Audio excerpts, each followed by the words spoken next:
Hey, salut à tous, bienvenue pour la review de l'épisode numéro 383. Donc on se retrouve avec la suite de ce qui s'était passé la dernière fois, à savoir la naissance de l'arbre. Déjà l'arbre donc qui va nous créer le genjutsu, l'arrivée des Kage sur le terrain et surtout la combinaison Naruto Sasuke, voilà, qui vont combattre avec le nouveau Sasuke Susanoo Sennin. Et le Naruto dans son tout dernier mode, chakra, Sennin, etc., etc.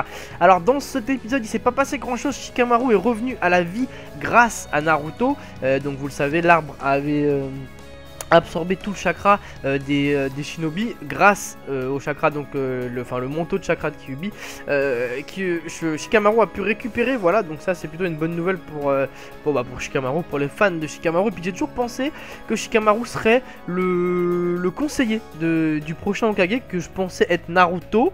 Maintenant que Sasuke est rentré dans la compétition pour devenir Hokage, je sais plus finalement qui va devenir Hokage, mais quoi qu'il en soit, j'avais toujours pensé que Shikamaru serait le conseiller si c'était Naruto ou même Kakashi qui obtiendrait le titre d'Hokage. Enfin bref, il revient à la vie, donc c'est plutôt pas mal. Tout le monde se motive plus ou moins, même Orochimaru, incroyable, se motive à la guerre. On voit Sakura Tsunade utiliser leur technique, on voit Nidaime qui est en soutien pour téléporter les shinobi qui feraient des erreurs, comme je l'ai dit. On voit aussi Orochimaru mettre un peu la main à la pâte. Enfin tout le monde, honnêtement, tout le monde fait le boulot, j'ai envie de dire, c'est plutôt sympa. De son côté, Kakashi lui il est en train de se remettre de son combat avec Obito et va pas tarder, je suppose, à revenir sur le champ de bataille. Naruto Sasuke s'occupe clairement d'Obito, mais ça reste quand même compliqué, surtout que je vous rappelle qu'il nous reste quelques minutes avant que l'arbre ouvre sa fleur et relaye le genjutsu infini dans tout le monde entier.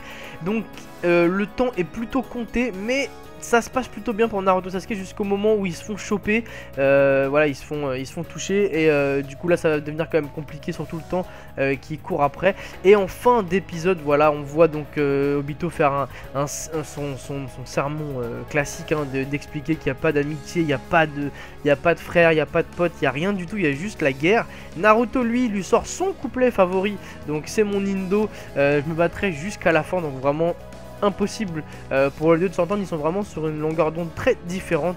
Et en toute fin d'épisode, plutôt sympa ça, on voit donc Sasuke qui se positionne à côté de Naruto et qui nous montre une nouvelle transformation qu'on verra à l'épisode prochain, à savoir la fusion entre Kyuubi et Susanoo. Voilà, donc bien évidemment juste après, je pense que vous n'avez pas raté la preview où on voit le Kyuubi Susanoo. Voilà, on le voit, hein, dans la preview, la transformation complète.